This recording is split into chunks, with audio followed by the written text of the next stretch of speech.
comment dire, c'est la première épreuve du timbre qui a été inauguré au premier étage de la Tour Eiffel. Bản tem này được phát hành nhân kỷ niệm 100 năm ngày mất của Gustave Eiffel. Vị kỹ sư tài ba đã để lại cho hậu thế bao công trình đồ sộ, gồm 500 công trình lớn nhỏ tại hơn 30 quốc gia như tháp Eiffel hay tượng nữ thần tự do. Thế nhưng cây cầu đầu tiên mà ông xây dựng là ít người biết đến, cầu Saint-Jean ở Bordeaux. Đây là công trình đánh dấu bước tiến đầu tiên trong ngành xây dựng của Gustave Eiffel. Bản vẽ cầu đường sắt do kiến trúc sư La Roche-Tolley và Paul Gagnon thiết kế. Nhưng vị trí quản lý, giám sát công trình do Gustave Eiffel đảm nhận. Công trình trị giá 3 triệu francs đã hoàn thành sau 2 năm xây dựng và được coi là phòng thí nghiệm của Eiffel. Il n'aura de cesse toute sa vie de résoudre des choses complexes. On le voit avec le pont de Bordeaux, ne serait-ce que dans le procédé du fonçage des piles à l'air comprimé. Le fonçage était depuis quelques années connu en Angleterre, repris dans les théories de Charles Neveu, mais non, Eiffel innove en ajoutant des presses hydrauliques et devient finalement la personne qui, en tant qu'ingénieur, apporte encore un savoir-faire supplémentaire qui permet de gagner du temps, de gagner la construction d'un pont en 2 ans, ce qui est extrêmement rapide pour l'époque. Et le pont de Bordeaux est un vrai laboratoire qui résume un procédé innovant de fonçage des piles. Tous les éléments du vocabulaire de l'œuvre d'Eiffel sont résumés ici, alors qu'il a simplement 26 ans. C'est incroyable. Thời điểm đó, xây dựng một cầu đường sắt dài 500 mét bắc qua sông không hề đơn giản, về kỹ thuật cũng như điều kiện chi phí xây dựng và phải tuân thủ thời gian. Cầu cũng phải đảm bảo đủ cao để tàu thuyền đi lại được, chịu được lực lớn từ những đoàn xe lửa chở hàng hóa. Thế nhưng cầu Saint-Jean đã phải trải qua bao thăng trầm, cầu đã bị đe dọa phá hủy. Để mở rộng đường sắt do nhu cầu di chuyển gia tăng vào đầu những năm 2000, nhờ sự can thiệp của UNESCO, di sản của Eiffel tại Bordeaux đã được xếp hạng di tích lịch sử chỉ 15 ngày trước lịch dỡ cầu mà thành phố Bordeaux đưa ra.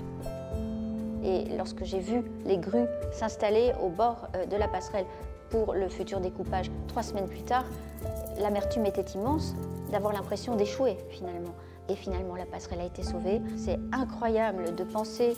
Vous savez que la Tour Eiffel a failli être menacée de démolition à 1 voix près du conseil municipal à Paris. Ça veut dire que finalement, même Eiffel, de son vivant, a dû défendre ses propres ouvrages qui sont tellement connus aujourd'hui. Mặc dù đã được tu bổ, sơn sửa lại, nhưng lối vào 2 đầu cầu đã bị tháo dỡ, không thể tiếp cận được. Nhiều kế hoạch chuyển đổi mục đích sử dụng cải tạo cầu đã được đưa ra, trong đó có kế hoạch của kiến trúc sư Vincent Julien và đội ngũ của mình. J'ai été très impressionné par la beauté de cet espace. Ça m'a vraiment bouleversé. Donc je me suis dit qu'il fallait trouver un nouvel usage à cette passerelle pour qu'elle soit entretenue. Puisque évidemment aujourd'hui elle est monument historique, elle est donc entretenue par des finances publiques. Mais allez savoir dans 50 ans, dans 20 ans même, si on pourra se permettre de continuer à l'entretenir avec des frais très importants puisqu'elle est au-dessus d'un fleuve qui est partiellement avec de l'eau salée. Donc la dégradation est assez rapide pour ce métal, ce fer pudelé qui est très ancien, qui a plus de 150 ans. Donc lui trouver un nouvel usage sécuriserait son avenir.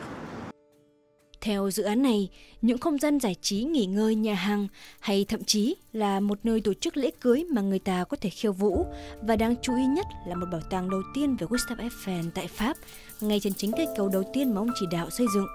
Nếu được thực hiện, đây sẽ là cây cầu địa cư đầu tiên trên thế giới. Kế hoạch trên được đệ trình từ năm 2019, nhưng cho đến nay, cầu Eiffel vẫn trong hành trình định hình số phận của mình. Để dự án có thể được thực hiện thì cần phải tìm được một chủ thầu can đảm, dám đầu tư. Bài toán đặt ra là làm sao để cho cây cầu có thể lưu thông trở lại mà vẫn có khả năng tự tài trợ cho dự án này, tạo giá trị gia tăng và nhất là không cần đến ngân sách nhà nước. Alors nous on a travaillé avec les différents porteurs de projets et on a réfléchi aussi à ce que pouvait devenir cette passerelle, ce qui est très complexe. Puisque c'est un pont qui n'est pas habilité à recevoir du public, qui a des contraintes de sécurité liées à la Garonne et liées aussi à l'aménagement du pont potentiel. Il y a eu plein de projets différents, une passerelle de mobilité douce, de l'aménagement en bureau, en logement. Et donc pour l'instant, les projets n'aboutissent pas puisque c'est un projet très complexe. Ce qui est complexe, c'est que d'abord, le pont n'est plus relié, donc il faut le relier à nouveau aux rives. C'est un vieux pont qui est positionné sur une zone inondable, donc il faut être en capacité du coup de sécuriser cet espace. Et puis si on le transformait en logement, en bureau, puisqu'il y a plein de choses qui ont été imaginées, mais à chaque fois se pose la question de l'évacuation en cas d'incendie, en cas de problème. Et effectivement, quand on est sur un pont, on est dans une impasse, et donc c'est un sujet qui est vraiment complexe et qui du coup est très difficile à appréhender. Liệu Gustave Eiffel có mong muốn cải tạo sửa lại cây cầu và đưa mục đích sử dụng mới cho công trình của mình hay không? Hậu duệ của Gustave Eiffel, bà Miriam cho rằng sinh thời Eiffel đặt ra hai mục tiêu chính khi xây dựng. Thứ nhất là sự tiến bộ về kỹ thuật trong thời đại mà khoa học đem lại niềm tin lớn cho tương lai. Thứ hai, Eiffel không xây cầu để làm đẹp, làm cảnh mà là vì tính hữu dụng.